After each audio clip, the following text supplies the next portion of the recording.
नमस्कार, मी मायाज किचनमध्ये तुमचं सगळ्यांचं स्वागत आहे। आज आपण जी रेसिपी बघणार आहोत ती रिक्वेस्टेड रेसिपी आहे, ती म्हणजेच थालीपीठ। तर आज आपण जे थालीपीठ बघणार आहोत ते पालक पासून बनवणार आहोत। तर चला मग चविष्ट अशी पालक थालीपीठ कशी करायची ते बघूया। सुरुवातीला आता आपल्याला वाटण करायचे आहे। अर्धा चमचा जिरं, 1 चमचा धने, भरपूर अशी कोथिंबीर, त्याचबरोबर 10 ते 12 हिरव्या मिरच्या, 10 ते 12 लसणाच्या पाकळ्या घ्यायच्यात। आता हे सर्व मिक्सर जार मध्ये ओतून घेऊया।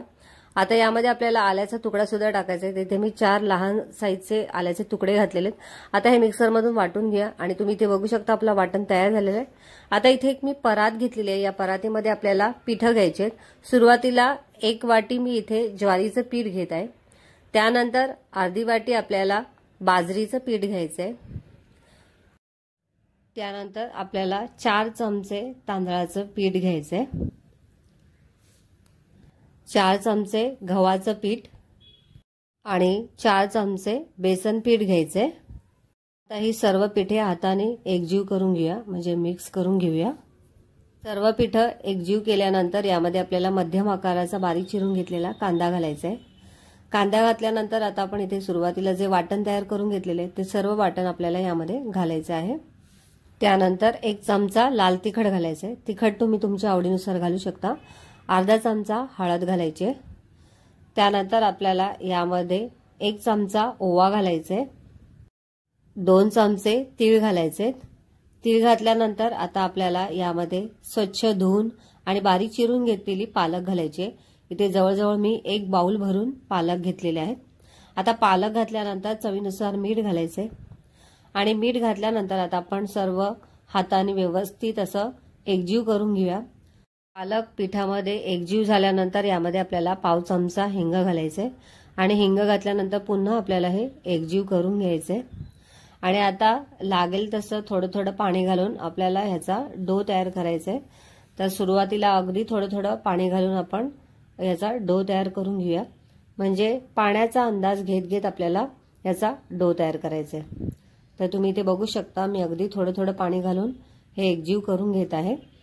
एकदम पाणी घालायचं नाही, तर थोडं थोडं पाणी घालून छान असं आपल्याला डो तयार करायचा आहे।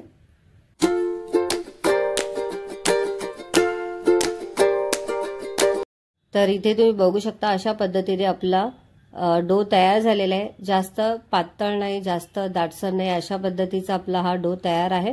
तर चला मग आता थालीपीठ करायला घेऊया। सुरुवातीला इथे मी पोलपाट घेतलेला आहे। आता या पोलपाटावरती मी असा कॉटनचा कापड हांतरून घेणार आहे।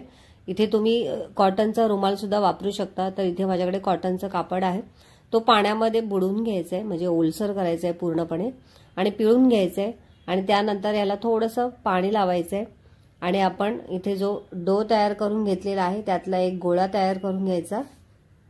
थालीपीठ करण्यासाठी तुम्हाला साईज कशी हवी, म्हणजे लहान मोठे त्या पद्धतीने तुम्ही गोळे तयार करून घ्यायचे आणि अशा पद्धतीने ओलसर कापडावरती आपल्याला ठेवायचं आहे आणि थोडंसं हाताला पाणी लावून अशा पद्धतीने स्प्रेड करून घ्यायचं आहे। जितकं पातळ होईल तितकं तुम्ही ह्याला स्प्रेड करू शकता आणि हाताला थोडं थोडं पाणी लावूनच आपल्याला अशा पद्धतीने हे थालीपीठ पसरवून घ्यायचे आणि थालीपीठ पूर्णपणे व्यवस्थित आकार दिल्यानंतर अशा पद्धतीने त्याला होल पाडायचे। हे होल ह्याच्यासाठी पाडायचे जेणेकरून आपलं जे थालीपीठ आहे ते व्यवस्थित असं वाफलं जातं, भाजलं जातं। आता इथे गॅसवरती ऑलरेडी मी तवा तापायला ठेवलेला आहे। गॅसची फ्लेम आता मध्यम ठेवलेली आहे आणि थोडंसं तेल लावून घ्यायचंय। तेल लावून झाल्यानंतर आता आपण जे तयार झालेले थालीपीठ आहे ते अशा पद्धतीने सोडून घ्यायचे आणि साईडनी आता आपल्याला तेल सोडायचे, म्हणजे आपलं जे थालीपीठ आहे ते चिकटणार नाही। तुम्ही इथे नॉनस्टिक तव्याचा सुद्धा वापर करू शकता। तर इथे मी जो घेतलेला तवा आहे तो नॉनस्टिक नाही आहे आणि जेव्हा थालीपीठ आपण भाजायला घेतो तेव्हा खालची बाजू व्यवस्थित पूर्णपणे भाजल्याशिवाय त्याला पलटून घ्यायचं नाही, नाहीतर आपलं थालीपीठ तुटू शकतं। तर गॅसची फ्लेम आता इथे मी मध्यम ठेवलेली आहे आणि व्यवस्थित ती खालची बाजू भाजेपर्यंत मी दुसरं थालीपीठ सुद्धा अशा पद्धतीने पसरवून घेत आहे। सेम जसं आपण पहिलं थालीपीठ ज्या पद्धतीने पसरवून घेतले त्याच पद्धतीने दुसरं थालीपीठ पण आपण पसरवून घेऊया।